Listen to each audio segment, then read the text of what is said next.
Ikhona-ke futhi into engifuna ukuthi sidlule kuyona le yokuthwala ukuthi uma uthwele kwesinye isikhathi kusuke kungasetshenzisiwe idlozi lakho, ungasetshenzisiwe ngedlozi lakho.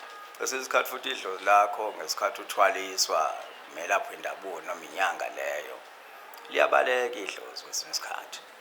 Uzisalele nje wena nale moya le ukuthi ufakwe imimoya ethile uthwaliswa ngayo.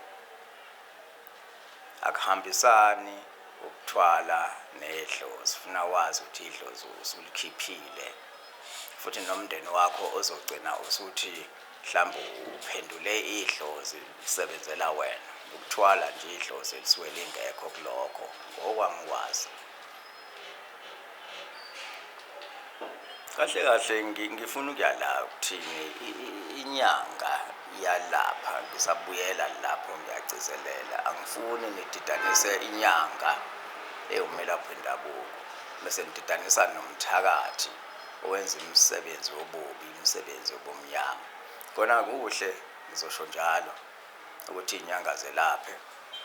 Abathakathayo angibancoma, ngibakhuthaza, kodwa uma abathakathi bethakatha abelaphayo bayelapha.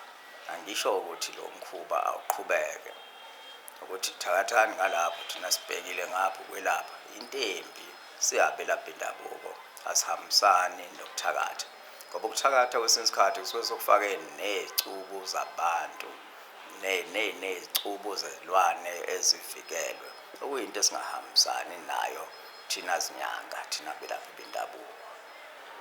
Ake ngiphinde ngithi ukubuyela emuva kancane ngiye lapha ekutheni inyanga iyakwazi ukukhanda ipheke ikwakhe ukuthi ungadubuleki, ikwakhe ukuthi ungabonakali ezitheni zakho.